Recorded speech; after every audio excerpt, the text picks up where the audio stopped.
अब हम समष्टि अर्थशास्त्र का क्षेत्र लेते हैं। समष्टि अर्थशास्त्र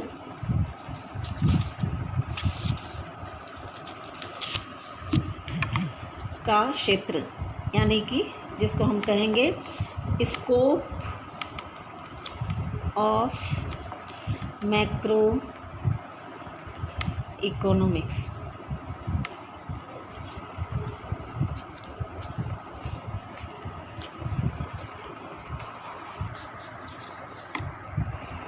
समष्टि अर्थशास्त्र के क्षेत्र की जब हम बात करें तो हम देखते हैं कि समष्टि अर्थशास्त्र का जो क्षेत्र है वो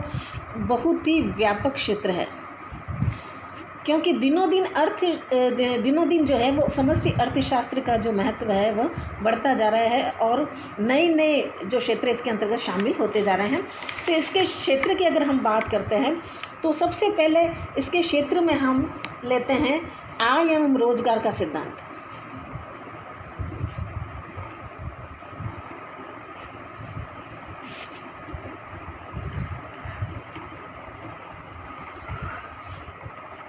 समष्टि अर्थशास्त्र के अंतर्गत हम जिन बातों का अध्ययन करते हैं उनमें सबसे पहली बात है आय एवं रोजगार की कौन कौन सी सिद्धांत है, किस तरह से अर्थव्यवस्था में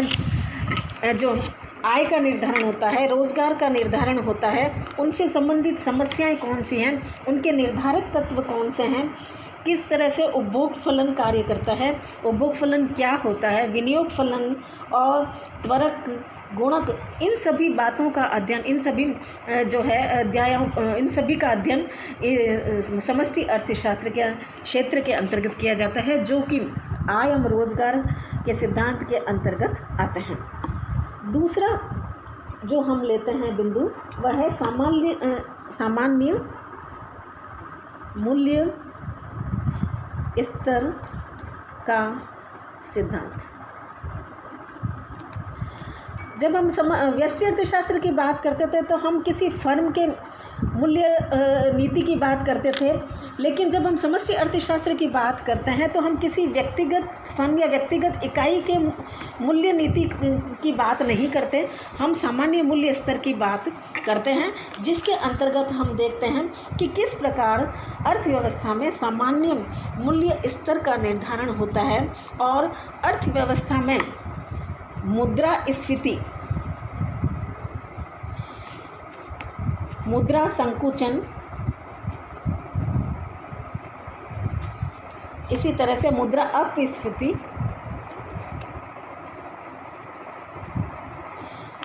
मुद्रा संस्फीति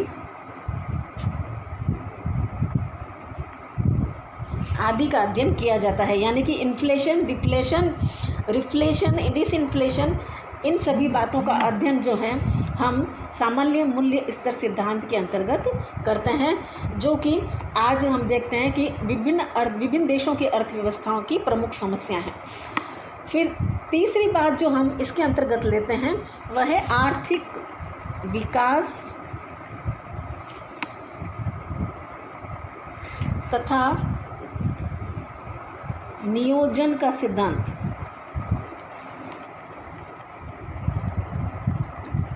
यानी कि theory of development and planning, क्योंकि सभी देश अपना आर्थिक विकास अधिक से अधिक करना चाहते हैं और विकसित राष्ट्रों की श्रेणी में आना चाहते हैं, तो किस तरह से अर्थव्यवस्था में विकास किया जाए, आर्थिक विकास के सिद्धांत कौन कौन से हैं, किस तरह से विकास प्राप्त करने हेतु नियोजन की तकनीक को अपनाया जाए, नियोजन के क्या लक्ष्य रखे जाएं, उनमें कौन सी टेक्नोलॉजी ली जाए, उनकी स्ट्रेटेजी यानी कि व्यू रचना का किस प्रकार चयन किया जाए, इन सभी सिद्धांतों का जो विश्लेषण किया जाता है वह इस बिंदु के अंतर्गत आता है और यह समष्टि अर्थशास्त्र के क्षेत्र का एक प्रमुख अंग माना जाता है। चौथा जो हम लेते हैं समष्टि अर्थशास्त्र के क्षेत्र के अंतर्गत बिंदु वह है व्यापार चक्रों के सिद्धांत।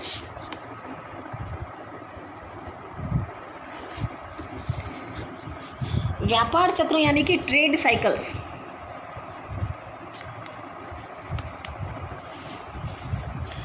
हम जानते हैं कि विश्व के कई देशों में जो समस्याएं हैं वो कई देशों में तो विकास करने की समस्याएं हैं, लेकिन कई देशों में उस विकास को बनाए रखने की भी समस्याएं हैं। और हम देखते हैं कि अर्थव्यवस्था में विभिन्न प्रकार के ट्रेड साइकिल्स आते रहते हैं। अर्थव्यवस्था में उतार चढ़ाव होता रहता है, कभी तेज़ी की स्थिति आती है, कभी मंदी की स्थिति आती है, और उन सभी के विभिन्न प्रकार के प्रभाव, दुष्प्रभाव हमें देखने को मिलते हैं। तो इन उतार चढ़ावों को,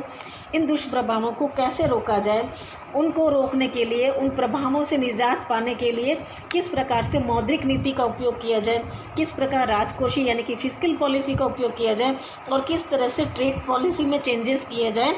ताकि अर्थव्यवस्थाओं का विकास हो सके। तो ट्रेड साइकिल थ्योरी के अंतर्गत ये सब बातें आती हैं। नेक्स्ट जो 5वां हम अंग लेते हैं समष्टि अर्थशास्त्र के क्षेत्र के अंतर्गत, वह है अंतर्राष्ट्रीय व्यापार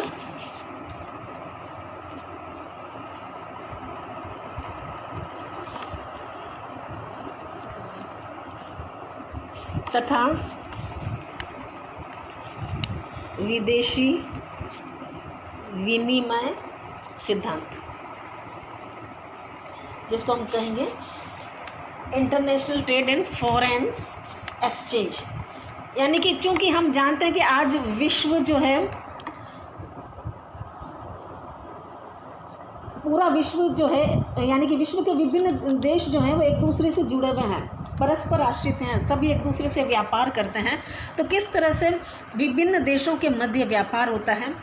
उन व्यापार यानी कि अंतर्राष्ट्रीय व्यापार के कौन कौन से सिद्धांत हैं, व्यापार की क्या क्या शर्तें होती हैं, किस तरह से विदेशी विनिमय दर का निर्धारण होता है, उससे संबंधित सिद्धांत कौन से हैं, विदेशी विनिमय का नियंत्रण कैसे किया जाए,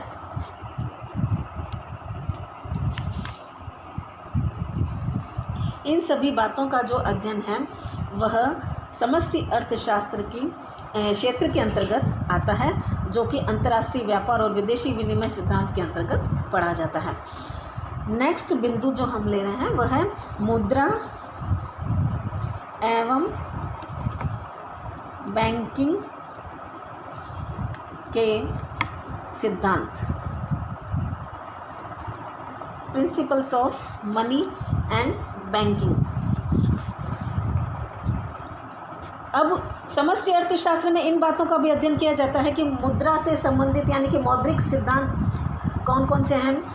बैंकिंग के सिद्धांत कौन से हैं, इनके अंतर्गत किस तरह से मौद्रिक व्यवस्थाएं होती है, क्या शाख व्यवस्था है, केंद्रीय बैंक की व्यवस्था किस प्रकार कार्य करती है, उसकी कार्यप्रणाली क्या है, अंतर्राष्ट्रीय वित्त जो है उसका अध्ययन भी इसके अंतर्गत किया जाता है। तो मुद्रा एवं बैंकिंग के जो विभिन्न सिद्धांत हैं वो भी समष्टि अर्थशास्त्र के क्षेत्र के अंतर्गत आते हैं।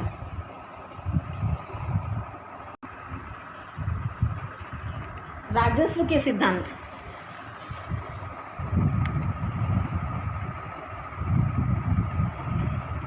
जिसको हम कहेंगे थ्योरी ऑफ पब्लिक फाइनेंस।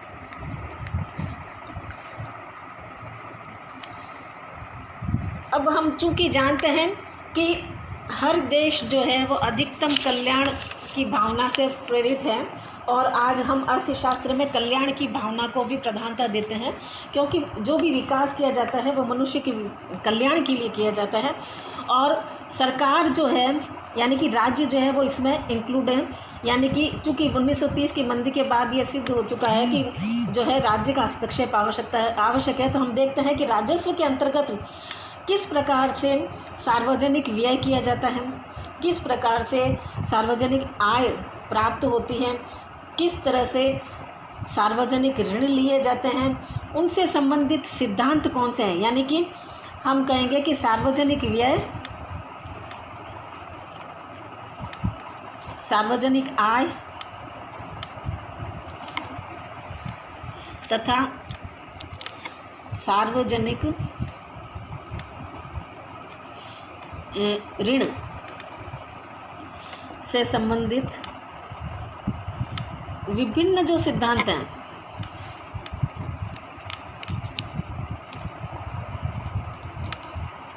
उनका अध्ययन हम राजस्व के सिद्धांतों के अंतर्गत करते हैं, जो कि समष्टि अर्थशास्त्र की विषय सामग्री कही जाती है और इसके क्षेत्र के अंतर्गत आती है। और लास्ट पॉइंट के रूप में हम लेते हैं वितरण का समष्टि सिद्धांत।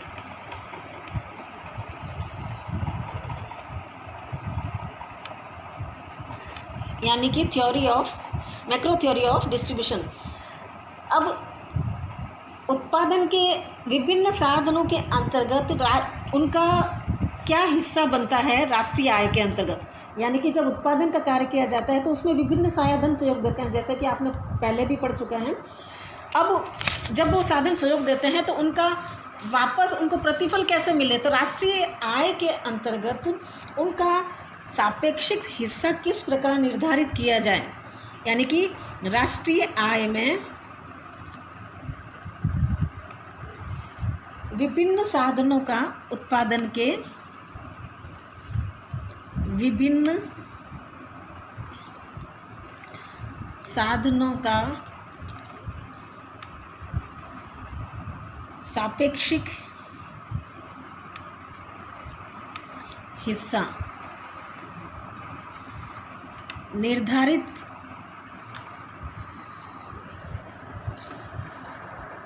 कैसे किया जाए, इससे संबंधित जो सिद्धांत हैं उनका अध्ययन जो है वितरण के सिद्धांतों के अंतर्गत आता है। तो इस तरह से हम देखते हैं कि मैक्रो इकोनॉमिक्स जो है वो बहुत ही व्यापक अर्थशास्त्र है और इसके अंतर्गत विभिन्न प्रकार की अर्थव्यवस्थाओं से संबंधित सिद्धांत आते हैं। यानी कि अर्थव्यवस्था का जो समग्र रूप में अध्ययन किया जाता है तो वह मैक्रो इकोनॉमिक्स है, जिसके अंतर्गत अर्थव्यवस्थाओं के करीब करीब सारे जो है पहलू इसके अंतर्गत समाविष्ट हो जाते हैं। तो इस तरह से समष्टि अर्थशास्त्र का जो क्षेत्र है वो अत्यंत व्यापक है और जैसे जैसे हम देख रहे हैं कि और व्यापक होता जा रहा है, नई समस्याएं, नए क्षेत्र इसके अंतर्गत शामिल होते जा रहे हैं। तो आज मैं इतना ही रखते हैं, नेक्स्ट हम कल करेंगे। Thank you.